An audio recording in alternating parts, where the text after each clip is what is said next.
Bismillahirrahmanirrahim. Assalamualaikum warahmatullahi wabarakatuh. Apa kabar anak-anak? Alhamdulillah, hari ini kita bisa bertemu kembali dengan pelajaran bahasa Indonesia. Mudah-mudahan saat ini kalian semua dalam keadaan sehat walafiat. Pada kesempatan hari ini, Ibu akan sampaikan materi bab 3, yaitu teks tanggapan kritis. Apa itu teks tanggapan kritis? Teks tanggapan kritis adalah teks yang berisi kritik tajam terhadap suatu permasalahan.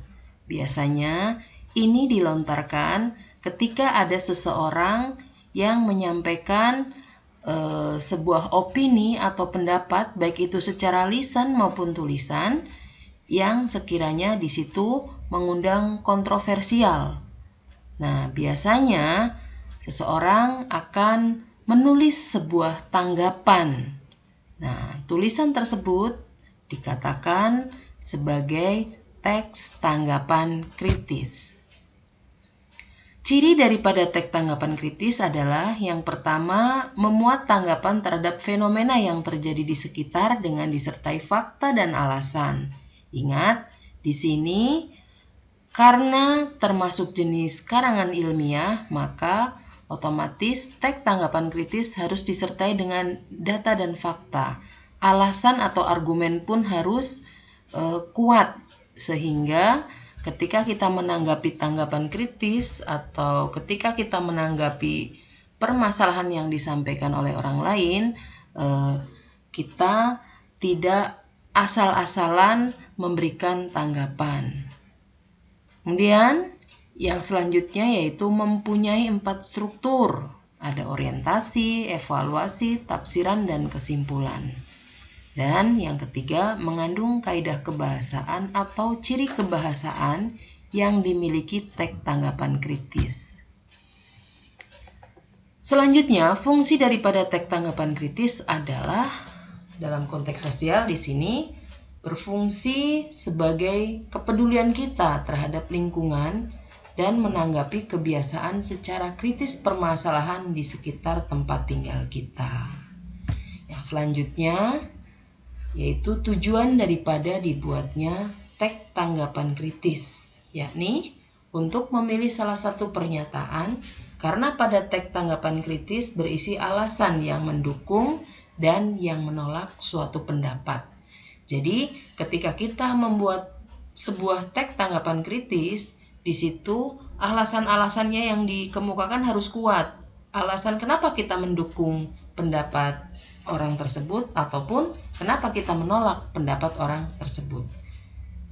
Yang selanjutnya yaitu struktur teks tanggapan kritis. Ada 4 strukturnya, yaitu orientasi, evaluasi, tafsiran, dan kesimpulan. Pada struktur orientasi di sini kita akan menuliskan gambaran umum tentang masalah yang akan dikritik. Contoh, smartphone ialah sebuah alat komunikasi yang canggih. Alat ini tidak hanya digunakan untuk berkomunikasi, tetapi juga digunakan untuk mengakses aplikasi-aplikasi yang sesuai dengan pekerjaan, aktivitas, dan lain-lain. Yang selanjutnya yaitu bagian evaluasi atau penilaian tentang suatu permasalahan.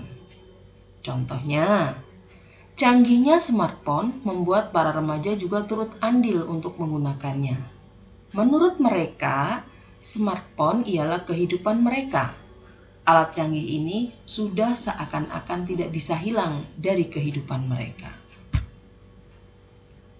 Yang selanjutnya yaitu bagian tafsiran. Di sini dijelaskan lebih detail dan lengkap tentang permasalahan yang dikritisi. Contohnya, namun banyak orang tua yang tidak setuju anaknya menggunakan smartphone dengan alasan smartphone belum terlalu penting bagi anak remajanya.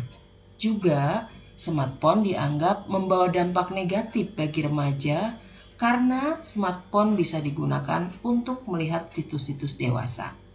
Ada juga orang tua yang setuju anaknya menggunakan smartphone.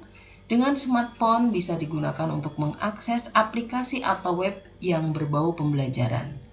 Dan untuk dampak positif lainnya, smartphone dapat digunakan untuk mencari teman-teman lama dan berkomunikasi jarak jauh.